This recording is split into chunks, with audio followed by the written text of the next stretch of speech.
بسم اللہ الرحمن الرحیم، میں ہوں خرم ناصر مدنی۔ قرآن سیریز کے 47ویں سبق میں خوش آمدید۔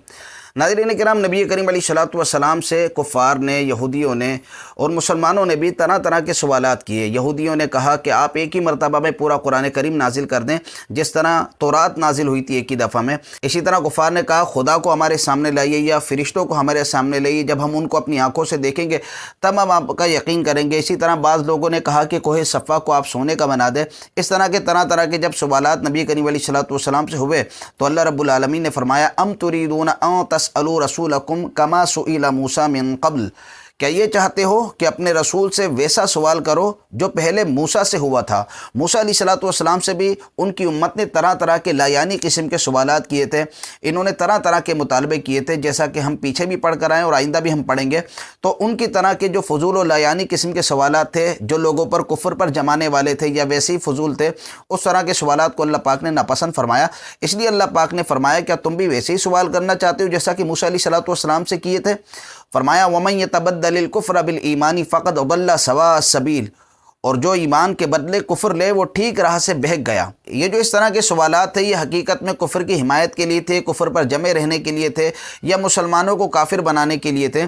اس لیے اللہ رب العالمین نے فرمایا کہ جو ایمان کے بدلے کفر لے وہ ٹھیک راہ سے بہک گیا۔ تو یہودی چاہتے یہ تھے مسلمانوں کو بھٹکا دیں، اور انہوں نے صرف اسی پر اکتفا نہیں کیا بلکہ یہ چاہتے تھے کہ مسلمانوں کو پوری طرح گمراہ کر دیں، ان کے دین سے برگشتہ کر دیں۔ اس کے لیے انہوں نے بڑا زور لگایا، حتیٰ کہ جب غزوہ احد ہوا تو یہودی حضرت عمار بن یاسر اور حضرت حذیفہ رضی اللہ تعالیٰ عنہما کے پاس آئے اور ان کو اپنے دین سے پھیرنے کی کوشش کی، اور ان سے یہ کہا کہ غزوہ احد کے اندر تمہیں جو ہزیمت کا سامنا کرنا پڑا یہ اس لیے کرنا پڑا کہ تم حق پر نہیں ہو، لہذا اپنے نبی کے دین کو چھوڑ دو اور ہمارے دین میں آ جاؤ۔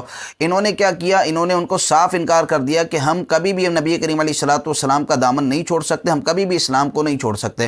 انہوں نے صاف طور پر انہیں انکار کر دیا، اور نبی کریم علیہ الصلوۃ والسلام کو آ کر جب یہ بات بتائی تو حضور علیہ الصلوۃ والسلام نے فرمایا تم نے بہتر کیا، تم نے فلاح پائی۔ تو اس موقع پر اللہ رب العالمین نے جو بات ارشاد فرمائی وہ بالکل حقیقت ہے، اور آج بھی حقیقت ہے یہ بات۔ فرمایا وَدَّ كَثِيرٌ مِّنْ أَهْلِ الْكِتَابِ لَوْ يَرُدُّونَكُم مِّن بَعْدِ إِيمَانِكُمْ كُفَّارًا، بہت کتابیوں نے چاہا کاش تمہیں ایمان کے بعد کفر کی طرف پھیر دیں۔ وہ کیوں ایسا کرنا چاہتے ہیں؟ کیا اسلام حق نہیں ہے؟ کیا مسلمانوں کا دین حق نہیں ہے؟ یہ بات ان کو پتہ نہیں ہے؟ یہ بات ان کو پتہ ہے، لیکن پھر بھی وہ ایسا کرنا چاہتے ہیں، اس لیے کہ فرمایا حسدا من عند انفسهم من بعد ما تبين لهم الحق، اپنے دلوں کی جلن سے بعد اس کے کہ حق ان پر خوب ظاہر ہو چکا ہے۔ یعنی ایسا نہیں ہے کہ ان کو پتہ نہیں ہے کہ اسلام حق ہے، قرآن حق ہے، مسلمانوں کا دین سچا ہے، نبی کریم علیہ الصلوۃ والسلام سچے ہیں۔ یہ بات معلوم ہے، اس بات کو جاننے کے باوجود وہ لوگ حسد چونکہ نبی کریم علیہ الصلوۃ والسلام سے کرتے ہیں، مسلمانوں سے کرتے ہیں، اس لیے نہیں چاہتے یہ سچے دین پر رہیں، حق دین پر رہیں، حق نبی کو مانیں۔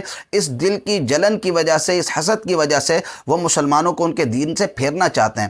آگے اللہ رب العالمین نے ارشاد فرمایا فاعفوا واصفحوا حتی یأتی اللہ بامرہ، تو تم چھوڑ دو اور درگزر کرو۔ یعنی انہیں ابھی کسی قسم کا جواب دینے کی ضرورت نہیں ہے، انتظار کرو یہاں تک کہ اللہ رب العالمین ان کے معاملے میں کوئی حکم نازل کر دے۔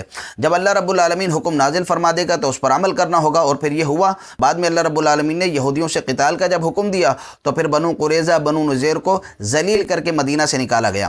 اللہ رب العالمین نے ارشاد فرمایا ان اللہ علی کل شیء قدیر، بے شک اللہ ہر چیز پر قادر ہے۔ اس سے اگلی آیات میں یہود و نصارہ کے اپنے دین پر فخر کرنے کے حوالے سے اللہ رب العالمین نے ان کو جو جواب ارشاد فرمایا اور مسلمانوں کو اس حوالے سے جو حکم دیا ہے، انشاءاللہ تبارک و تعالیٰ اگلی ویڈیو میں اگلی آیات میں اسے پڑھیں گے۔ جو کچھ ہم نے ابھی سنا اللہ پاک اسے یاد رکھنے، عمل کرنے، آگے پہنچانے کی توفیق عطا فرمائے۔